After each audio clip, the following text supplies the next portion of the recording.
Hai Fishes, selamat datang di konten perdana Talking Fish. Kedepannya Talking Fish tidak hanya akan membahas mengenai sejarah saja, tapi bakal banyak konten-konten yang menarik banget nih buat dipantengin terus. Pokoknya Talking Fish ini banyak lah kontennya. Khusus buat konten yang pertama ini, saya akan mencoba formal. Karena peristiwa ini cukup serius dan kayaknya kalau misalkan gue pakai bahasa gue lu gitu takutnya malah jadi biasa lah gitu kayak melenceng gitu kan. Biasa kan gue kalau bikin konten ya lu semua tau lah ya kan, talking di konten podcast gitu kan kadang gue suka nyeleneh aja gitu kan. Nah, untuk kesempatan kali ini izinkan saya untuk menggunakan bahasa formal karena ini adalah konten yang cukup serius dan saya ingin memberikan disclaimer terlebih dahulu bahwa konten ini murni membahas sejarah yang sudah ada dan berdasarkan sumber-sumber terpercaya. Saya tidak akan membahas aspek lain selain sejarah. Terima kasih. Dan konten pertama ini akan membahas mengenai Hari Kesaktian Pancasila. Nama saya Kenneth, dan inilah Talking Fish.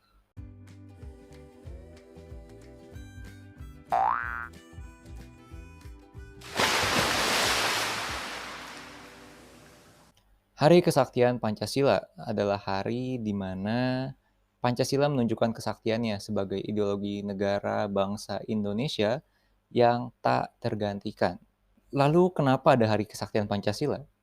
Memangnya ada hari di mana Pancasila itu ingin digantikan dengan ideologi lain? Jawabannya ada. Salah satu alasan kenapa ada Hari Kesaktian Pancasila adalah peristiwa G30 SPKI atau Gerakan 30 September PKI yang terjadi pada tanggal 30 September tahun 1965. Tragedi G30 SPKI adalah peristiwa penculikan terhadap 6 jenderal dan 1 perwira yang pada akhirnya beliau-beliau yang terhormat ini dimakamkan secara tidak layak di Lubang Buaya, Jakarta Timur. Nantinya, Lubang Buaya yang dijadikan tempat pemakaman secara tidak layak ini dijadikan museum bernama Museum Pengkhianatan PKI.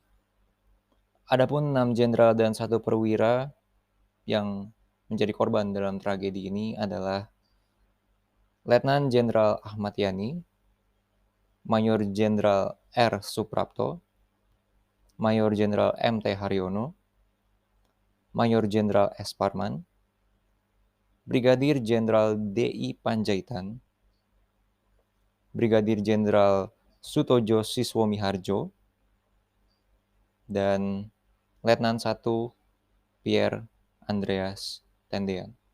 Pada masa pemerintahan Orde Baru, kemudian ditetapkanlah 1 Oktober sebagai Hari Kesaktian Pancasila yang diatur dalam Surat Keputusan Menteri atau Panglima Angkatan Darat tertanggal 17 September tahun 1966.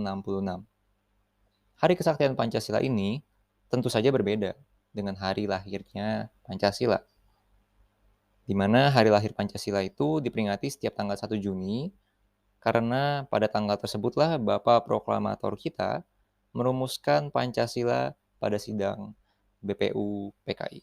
Demikian Talking Fish kali ini. Kedepannya kami mungkin akan membahas sejarah juga sih. Tapi ya balik lagi. Coba kalian tulis di kolom komentar, kira-kira kalau misalkan pengen lanjut bahas tentang sejarah, kira-kira sejarah apa sih? Atau mungkin kalian tertarik gitu sama, tadi kan aku udah sempat singgung soal hari lahir Pancasila.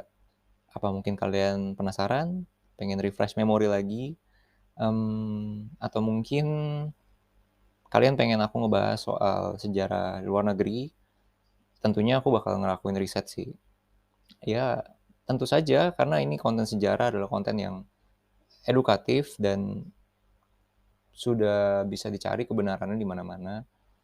Dan saya hanya membawakan konten-konten yang kiranya tidak bersinggungan dengan hal-hal lain gitu, seperti agama, politik ataupun kebudayaan, karena itu adalah beberapa konten yang kiranya cukup sensitif dan ya, tolong tulis di kolom komentar kalau kalian ada ide sejarah apa yang mungkin dibahas ke depannya. Oke, nama saya Kenneth, sekian dan terima kasih.